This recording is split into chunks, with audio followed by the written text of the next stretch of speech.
Hai, perkenalkan, nama saya Putu Tirtaguna dari Teknik Informatika Universitas Udayana. Pada kesempatan kali ini, saya akan membawakan sebuah pembelajaran yang berjudul Identifikasi Warna Noise pada file audio. Apa itu noise? Draw atau yang biasa disebut noise adalah suatu gangguan yang bersifat akustik atau suara, elektrik maupun elektronis yang hadir dalam suatu sistem, baik rangkaian listrik maupun elektronika, dalam bentuk gangguan dan bukan merupakan sinyal yang diinginkan. Noise sendiri dapat dibedakan menjadi dua, yaitu correlated noise dan uncorrelated noise. Correlated noise hanya muncul saat ada sinyal. Misalkan ada dua sinyal, di mana masing-masing sinyal akan mengganggu satu sama lain, itu dinamakan correlated noise. Uncorrelated noise merupakan noise yang dapat muncul kapanpun. Uncorrelated noise muncul tanpa memperhatikan adanya sinyal atau tidak. Noise atau draw memiliki banyak warna. Yang warna yang paling terkenal ada bising putih, bising pink, dan bising coklat. Tentu kita jarang mendengar warna bising tersebut, bukan? Kita lebih familiar dengan white noise, pink noise, brownian noise, atau red noise.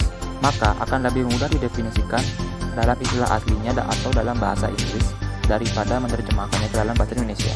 Perlu diingat bahwa berikut ini merupakan hubungan antara frekuensi dan energi dalam gelombang, yaitu B sama dengan 1/F pangkat beta. Perlu diingat bahwa terdapat nilai K yang menggantikan nilai 1, namun nilai K tersebut tidaklah penting. Ketika B sama dengan 0, daya konstan pada semua frekuensi, sehingga hasilnya adalah white noise. Ketika B sama dengan 2, hasilnya adalah red noise atau brownian noise.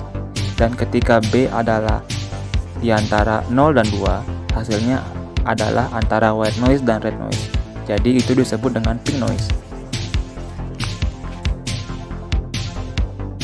Dapat dilihat pada gambar berikut. White noise memiliki kepadatan yang merata di seluruh frekuensi, sehingga energinya merata untuk setiap frekuensi. Brown noise atau red noise memiliki kepadatan spektral yang berbanding terbalik dengan frekuensi kuadratnya. Dengan kata lain, energinya berkurang secara signifikan seiring dengan meningkatnya frekuensi. Akibatnya, brown noise memiliki lebih banyak energi pada frekuensi yang lebih rendah daripada pada frekuensi yang lebih tinggi. Dan untuk pink noise, memiliki kepadatan spektral yang berbanding terbalik dengan frekuensi, serta persebaran energinya yang berada di antara white noise dan red noise. Pada kesempatan ini, kita akan menentukan warna noise yang terdapat dalam rekaman audio suara alam. Untuk memudahkan percobaan kali ini, saya menggunakan Jupyter Notebook dengan kernel Python 3 sebagai tampilan agar lebih interaktif. Dan di sini saya menggunakan library ThingDSP yang dapat digunakan dalam digital signal processing. Suara alam yang saya gunakan kali ini saya dapatkan secara gratis di website A Soft Murmur, di mana website ini menyediakan berbagai audio suara alam dalam format WAV. Nah, untuk percobaan kali ini, saya menggunakan suara dari ombak. Pada tahap awal, kita memanggil beberapa library yang nantinya akan kita gunakan dalam proses analisa. Perlu diketahui, Wiget di sini merupakan sebuah aplikasi ketiga dan bukanlah library dari Python, sehingga kamu harus melakukan instalasi. Tapi jika kamu sudah mendownload library yang akan kita gunakan, dalam hal ini kita akan menggunakan library khusus yaitu ThingDSP, maka kamu tidak membutuhkan aplikasi Wiget ini. Tapi jangan lupa bahwa library ThingDSP ini yang akan kita gunakan itu harus satu folder dengan file Jupyter yang akan kita gunakan dalam proses analisa. Setelah memanggil library yang dibutuhkan, kita akan membaca file audio yang akan kita analisa menggunakan fungsi dari library ThingDSP itu sendiri, yaitu fungsi readWave, di mana variabel wave akan menampung hasil dari fungsi readWave. ReadWave sendiri diikuti dengan nama file dan format file. Nah, jadi pastikan bahwa file audio dan file dari Python notebooknya berada dalam satu folder. Setelah kita membaca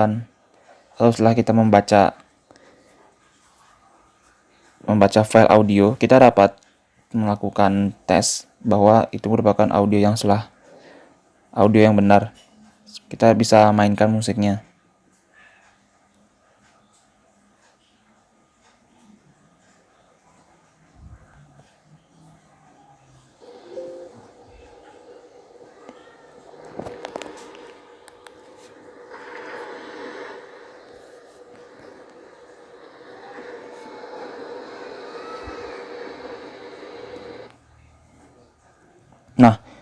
Pada tahap pertama, kita akan memotong atau kita akan mengambil segmen dari audio untuk menggunakan analisa, di mana kita mengambil sebuah segmen berdurasi 1 detik dari audio, dan potongan tersebut kita mulai dari detik kedua.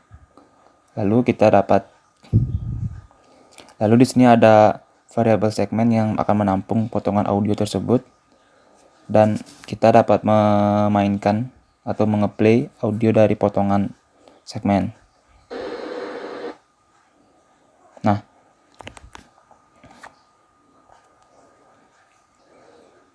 untuk meneliti noise sendiri, kita harus melihat bagaimana bentuk spektrum dari segmen yang telah kita potong atau kita ambil. Kita bisa menampilkan spektrum dari segmen menggunakan fungsi make spectrum yang dipanggil oleh variabel segmen, di mana nantinya spektrum tersebut akan ditampung oleh variabel spektrum. Nah, yang membedakan di sini, koordinat dari komponen Y merupakan power atau daya dari segmen tersebut, di mana power atau daya sendiri merupakan atau setara dengan kuadrat dari amplitudo segmen. Lalu ada komponen koordinat X yang merupakan frekuensi dari segmen. Nah, kita dapat lihat dari spektrum tersebut bahwa pada komponen Y merupakan power atau daya.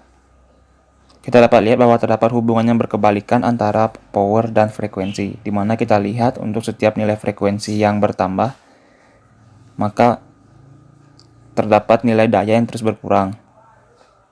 Nah, penurunan ini kita dapat simpulkan bahwa mungkin penurunan ini merupakan noise yang berwarna pink noise atau red noise, karena penurunannya yang sangat signifikan, tapi kita tidak dapat ambil kesimpulan secara langsung seperti. Nah, tapi tentu saja ini tidak cukup dalam proses analisis karena hampir semua power atau energi yang terlihat itu berasal dari frekuensi rendah. Frekuensi yang berada di sebelah kiri untuk komponen frekuensi tinggi tidak dapat terlihat. Oleh karena itu, kita harus menampilkan spektrum dalam skala logaritmik. Untuk menampilkan skala dalam logaritmik, kita menggunakan fungsi decorate label dan menambahkan argumen double star log dengan ditambahkan argumen tersebut, maka kita dapat menampilkan skala dalam logaritmik. Nah, kita dapat lihat pada struktur spektrum bahwa terjadi kenaikan dan penurunan amplitudo, di mana ini merupakan hal umum pada noise yang bersifat alami. Jadi dia naik, lalu dia turun. Kita dapat lihat pada struktur ini bahwa energi di atas frekuensi 1000 mengalami penurunan secara linear. Namun kita tidak bisa secara langsung menarik kesimpulan seperti itu karena kita harus bagaimana melihat struktur spektrum berubah berdasarkan waktu. Nah, kita dapat melihat perubahan dalam waktu yaitu dengan cara mengambil segmen berdurasi 1 detik pada audio lagi. Nah, untuk segmen kedua kita menggunakan variabel segmen 2 dan memanggil fungsi wave-make segment, di mana segmennya kita ambil berdurasi 1 detik dan dimulai dari detik kelima. Lalu kita jalankan.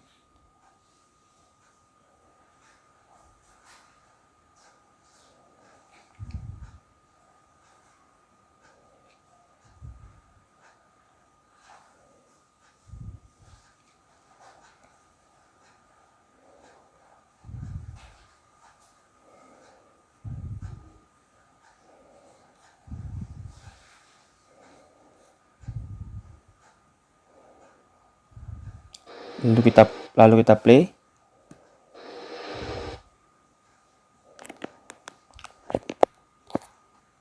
Lalu kita tampilkan spektrum dari kedua segmen. Kita dapat melihat kembali hubungan berkebalikan antara power dan frekuensi, di mana Untuk setiap nilai frekuensi yang bertambah, nilai power akan berkurang secara signifikan.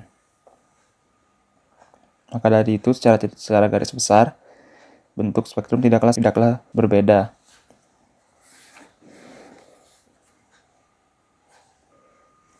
Lalu selanjutnya kita akan menampilkan spektrum dari kedua segmen dengan skala log-log, di mana cukup dengan menambahkan argumen log-log pada fungsi decorate dari skala. Alpha di sini menunjukkan intensitas atau seberapa pekat warna dari skala tersebut. Kita dapat lihat untuk alpha 1, maka dia akan sangat-sangat pekat. Kalau kita menggunakan alpha 0,5,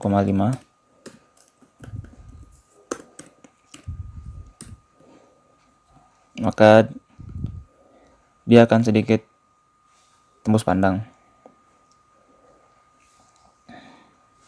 Nah, dapat kita lihat dari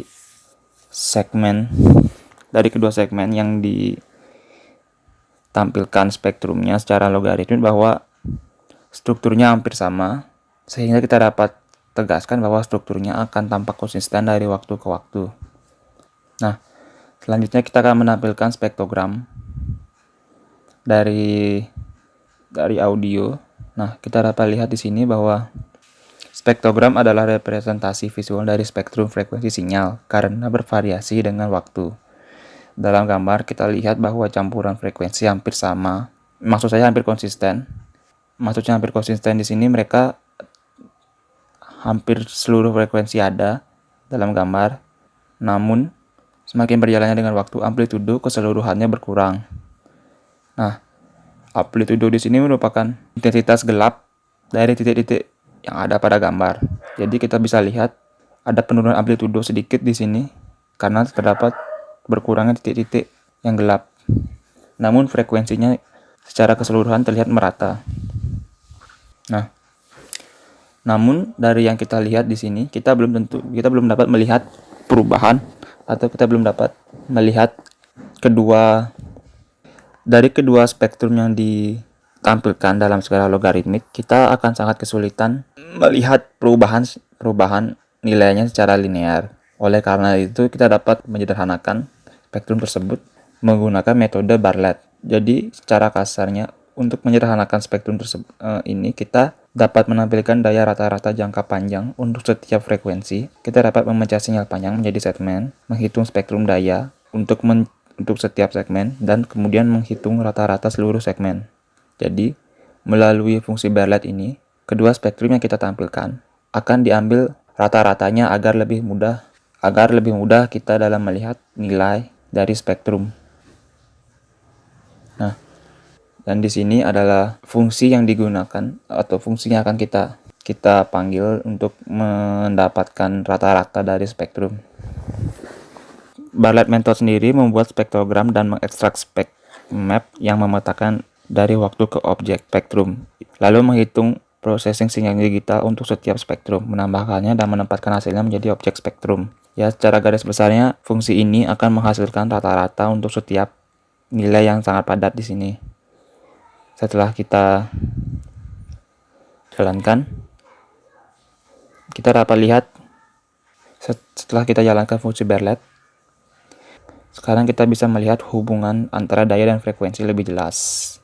Kita dapat lihat bahwa ini bukanlah sebuah hubungan linear antara power dan frekuensi yang sederhana, namun tetap dapat konsisten secara struktur, di mana kita dapat lihat tidak terlalu signifikan perubahan atau perbedaan bentuk struktur yang ada. Nah, dari struktur ini kita dapat ambil simpulan bahwa audio ini memiliki noise yang bersifat pink noise, di mana penurunan power atau daya hampir sebanding dengan perubahan frekuensi yang bernilai 1F dan bervariasi hingga perbandingannya antara power dan frekuensi kuadrat. Dapat kita lihat misalkan pada nilai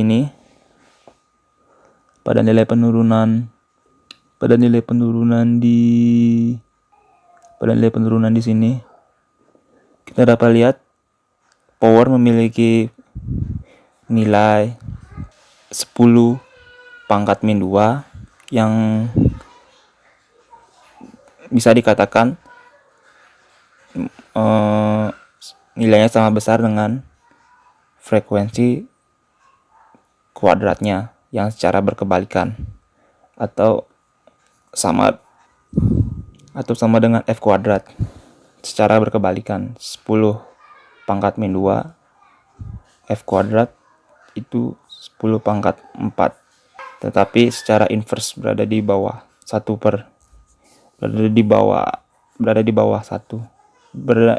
berkebalikan dengan nilai 1.